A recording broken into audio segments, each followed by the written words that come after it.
Mas vamos falar agora sobre as eleições da OAB. Em novembro desse ano, os inscritos na Ordem dos Advogados do Brasil vão eleger as novas diretorias seccionais, que são as presidências estaduais espalhadas pelo país. Hoje nós vamos conversar com o pré-candidato Raimundo Júnior, ele que é advogado e está em visita a Parnaíba, fazendo também uma articulação para apresentar essa sua pré-candidatura.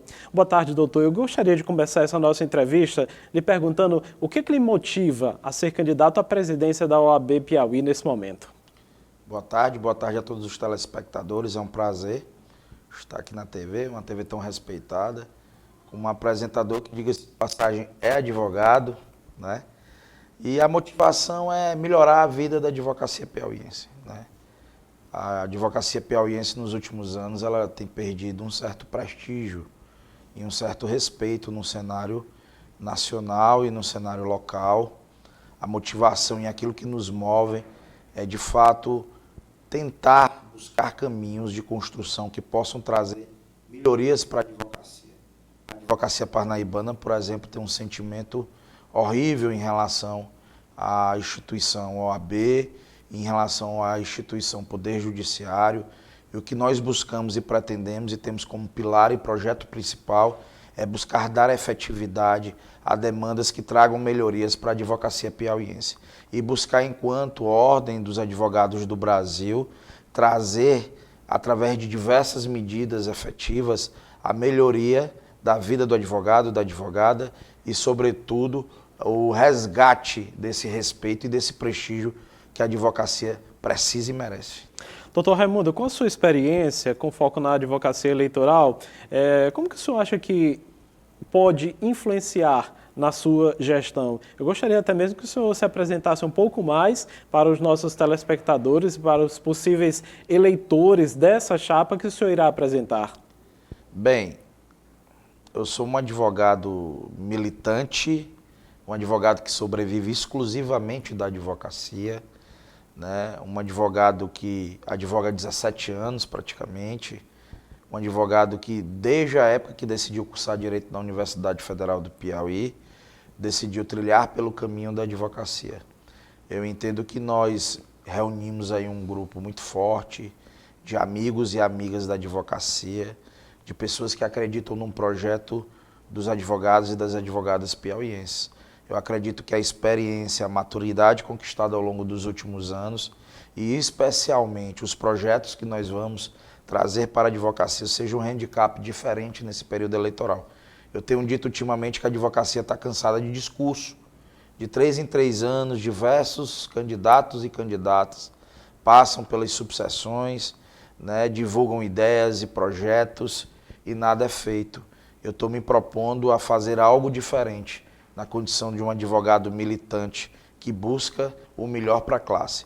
Eu espero que a classe confie no projeto, confie no advogado, que analise o perfil de cada um e que avalie quem pode buscar o melhor projeto e a melhoria de atividades para a advocacia.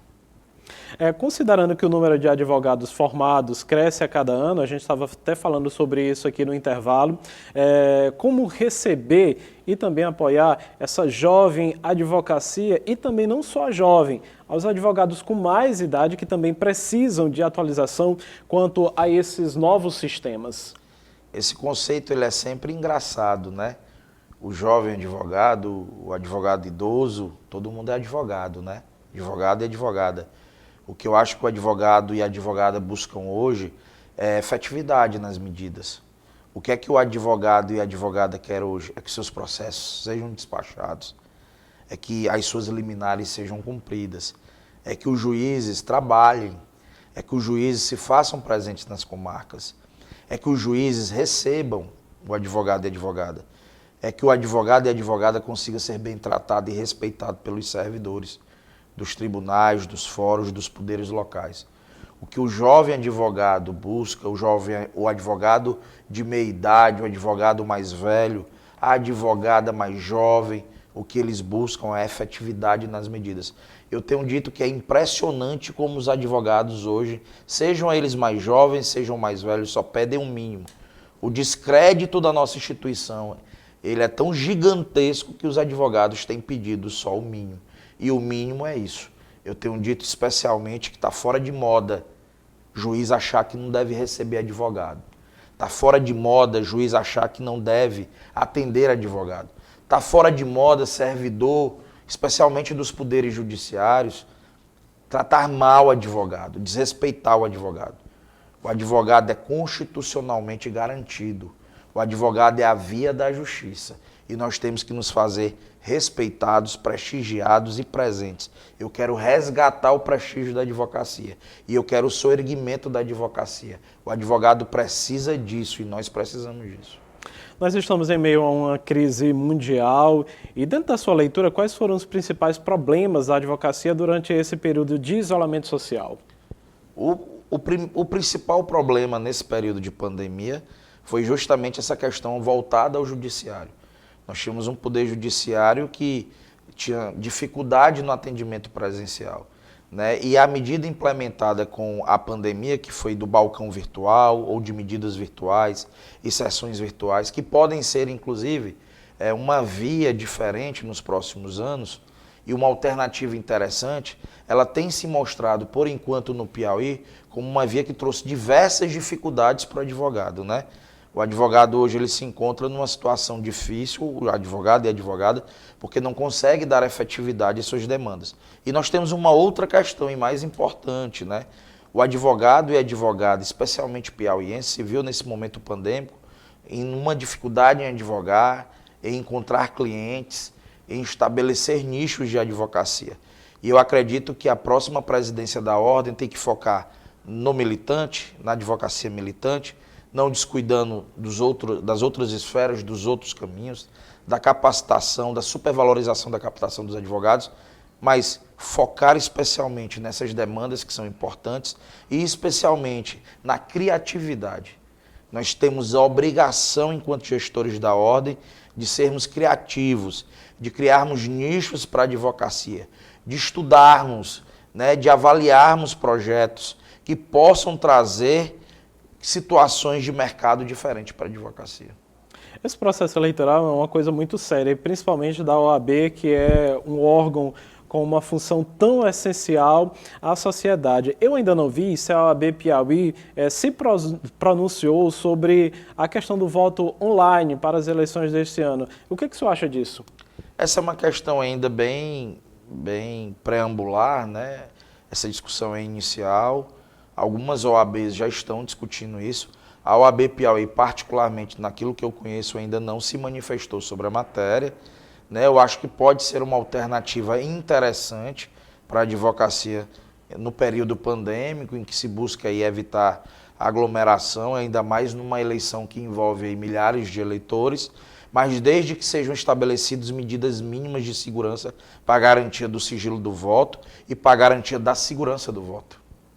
Aqui no nosso intervalo também, enquanto conversávamos de forma restrita, o senhor falou sobre um projeto que tem um termo até um tanto quanto bem regional, que é o projeto Ralabucho. Eu gostaria que o senhor explicasse mais sobre esse projeto, que contribuição esse projeto ele pode trazer para a classe da advocacia. Na verdade, ele é um movimento, né? Ele é engraçado, esse movimento. Esse movimento surgiu durante uma sustentação oral, né?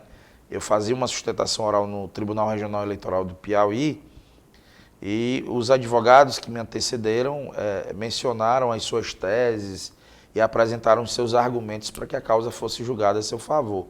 Nós tínhamos grandes advogados do outro lado. O doutor Josino advogava do outro lado, o doutor Norberto Campelo, a doutora Georgia Nunes, o doutor Germano Tavares, que é parnaibano, né? Um grande advogado. E eu advogava em relação ao cliente, o adverso, eu estava sozinho, e eu tinha feito as audiências, que essa é uma característica muito particular minha. Nos meus processos eu gosto de viajar, de fazer as audiências, de instruir os meus processos, porque na minha visão é isso que garante a possibilidade de um resultado exitoso ao final, especialmente quando nós estamos no tribunal. E eu brincava e dizia, olha, do outro lado nós temos advogados competentes, renomados, mas o único que fez a audiência fui eu, O único que foi ralar o bucho fui eu, o único que estava presente na audiência era eu, e isso me fez desenvolver a tese perante os julgadores de que me permitia conhecer mais o processo, né? Daí surgiu esse movimento Ralabucho, um movimento que visa uma hashtag Ralabucho, que visa a valorização do advogado militante, do advogado que todos os dias acorda cedo, que dorme tarde, do advogado que todo dia precisa ir no balcão para despachar os seus processos, do advogado que precisa ver o seu alvará expedido, do alvará que tem que, do advogado e da advogada que tem que correr atrás da concessão da liminar para ganhar os seus honorários, do advogado e da advogada que todos os dias tem que correr atrás da sentença de procedência para ver os seus honorários recebidos, do advogado e da advogada que tem que dar andamento aos processos para que seus honorários sejam recebidos, do advogado e da advogada que mesmo que tenham contratos tem que dar resolutividade para os seus clientes, tem que atender às suas demandas, tem que concluir os seus trabalhos, tem que o fazê-lo inclusive da melhor forma possível. E é isso que nós valorizamos, daí que surgiu a expressão Ralabucho. Doutor Raimundo, por fim, qual é a mensagem que o doutor traz para essa classe dos advogados em meio a essa guerra invisível que o mundo enfrenta e que possa contribuir com aquele advogado que vem sofrendo nesse cenário de pandemia, diante dessa imensa dificuldade que muitos advogados e advogadas vêm passando, como o senhor mesmo disse, para despachar com os magistrados, colher as provas em favor de seus clientes e tantas outras atividades que são inerentes à profissão? Veja bem, a advocacia ela é apaixonante, né?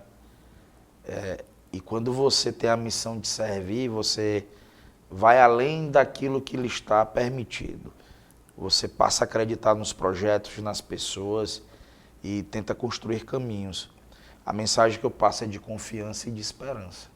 Confiança que a gente pode desenvolver um projeto interessante para a advocacia piauiense, que nós podemos desenvolver um projeto importante para a advocacia parnaibana. A advocacia parnaibana está sofrida, calejada, desacreditada. Ela perdeu o respeito pelas instituições, ela perdeu o sentimento de acreditar nas instituições. O que eu quero resgatar é isso em relação à seccional piauiense, resgatar isso em relação à subseção de Parnaíba, é o sentimento de esperança, esperança de que dias melhores virão, de que todos nós sejamos vacinados. Eu tive a oportunidade de tomar a primeira dose da vacina anteontem e eu acredito que isso vai trazer uma expectativa de normalidade para a gente, ou de retomada dos caminhos, e isso tudo vai levar a gente a ter dias melhores. É isso que eu busco, eu acho que é isso que eu acredito, eu sou um otimista por natureza, né? Eu perdi um irmão há 45 dias para o Covid. Eu estou com uma esposa grávida de gêmeos, está aqui em Parnaíba, né, me acompanhando. E isso tudo revela como a gente é um apaixonado, como a gente é um esperançoso e como nós somos otimistas. Eu espero que o advogado, advogada e todo e qualquer cidadão piauiense brasileiro hoje acredite, tenha fé e esperança, dias melhores virão. Doutor Raimundo, eu gostaria de agradecer aqui essa sua apresentação para o nosso público da planície litorânea, o senhor que falou aí para Parnaíba, Luiz Correia, Buriti dos Lopes, Ilha Grande, Cajueiro da Praia, toda essa nossa planície, lhe desejar sucesso nessa investidura, dizer que a TV Costa Norte também fica aberta para outros candidatos que quiserem se apresentar e propor, não é, os seus projetos dentro desse encaminhamento das eleições da OAB Piauí nesse ano de 2021. Um bom trabalho para o senhor. Muito obrigado, obrigado a todos, obrigado especialmente a você pela atenção, a direção da TV. E eu queria fazer um agradecimento especial, né? Ontem eu tive a oportunidade de estar com alguns amigos e amigas da advocacia, ao pessoal de Luiz Correia, de Buriti, de Cocal, das cidades circunvizinhas. E agradecer a Deus, agradecer a oportunidade de estarmos hoje aqui e espero que a gente constitua um projeto interessante realmente para a advocacia. Obrigado.